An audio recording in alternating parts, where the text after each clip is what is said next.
उन्नाव के बीजेपी कार्यालय में मंत्री मोहसिन रजा का कार्यकर्ताओं ने जोरदार स्वागत किया। वहीं मंत्री मोहसिन रजा ने प्रेस वार्ता की। उन्होंने विपक्ष पर हमला भी किया। यूपी सत्र पर बोलते हुए मंत्री मोहसिन रजा ने कहा, ये सरकार सबका साथ, सबका विकास और सबके विश्वास के एजेंडे में काम कर रही है।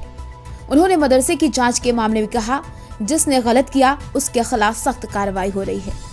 किसान आंदोलन पर बोलते हुए मोहसिन रजा ने कहा कि किसानों के लिए सरकार के दरवाजे 24 घंटे खुले हैं।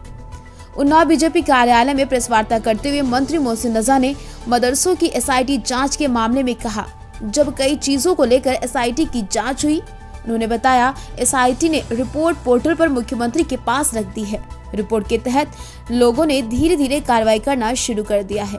आगे मंत्री ने कहा कि काफी मदरसों को हम लोगों ने साफ तौर पर जो मदरसों में इस तरह की चीजें पाई गई थी उन्हें हटा दिया है, सस्पेंड कर दिया है।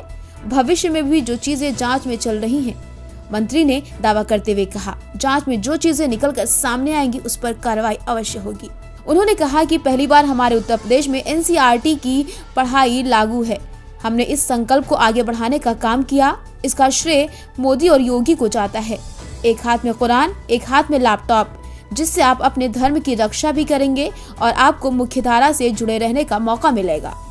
मंत्री मोहसिन रजा ने मदरसे के मामले में विपक्ष को भी घेरा। उन्होंने कहा, ये सब पिछली सरकारों का कुकर्म है। सब चीजें जैसे सामने आ रही हैं, उसका निस्तारण लगातार जारी है। जो दोषी है उनके खिलाफ कार्रवाई भी की जा रही है।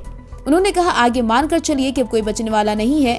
भ्रष्टाचार की जीरो टॉलरेंस की जो हमारी नीति है उस पर सरकार लगातार काम कर रही है। किसी भी प्रकार का कोई कॉम्प्रोमाइज नहीं होगा, चाहे कितना बड़ा भी कोई पॉलिटिकल आदमी क्यों ना हो, कितना बड़ा ताकतवर क्यों ना हो, हम उसे जेल अवश्य भेजेंगे। तो पिछली सरकार, ये सब पिछली सरकारों का कुकर्म है और ये सब चीजें जैसे जैसे सामने आ रही हैं हम उसका निस्तारण भी कर रहे हैं और जो दोषी हैं उनके खिलाफ कार्रवाई भी कर रहे हैं। और आगे भी आप ये मानकर चलिए, बचने वाला कोई नहीं है, क्योंकि भ्रष्टाचार की जीरो टॉलरेंस की जो हमारी नीति है आदरणीय योगी जी की, उसमें कोई समझौता, कोई कंप्रोमाइज सरकार हमारी नहीं करेगी।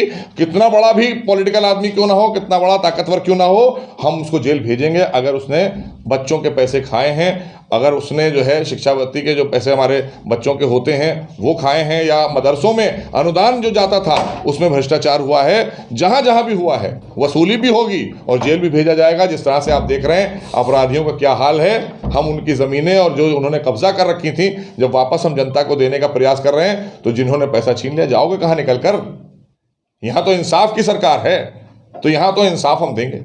मंत्री जी भी आपने कहा, उन सब चीज़ों को लेकर एसआईटी की जांच हुई। एसआईटी ने रिपोर्ट पटल पर रख दी है माननीय मुख्यमंत्री की, और वो रिपोर्ट के तहत हम धीरे धीरे हम लोगों ने कार्रवाई करना शुरू कर दी है। काफ़ी मदरसों को हम लोगों ने साफ तौर पर जो मदरसों में इस तरह की चीज़ें पाई गई थी उनको हमने हटा दिया, सस्पेंड कर दिया है। और भविष्य में भी ये जो चीज़ें जांच जो चल रही है उसमें जो चीज़ें निकल कर आएंगी उसमें कार्रवाई होगी। और पहली बार हमारे उत्तर प्रदेश में देश का ऐसा राज्य बना है आदरणीय योगी जी के नेतृत्व में कि एनसीईआरटी की पढ़ाई हमने लागू की है।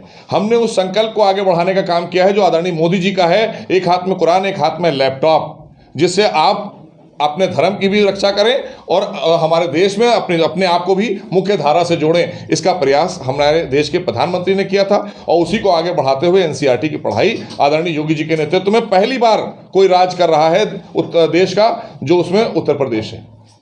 ब्यूरो रिपोर्ट, तेजस खबर।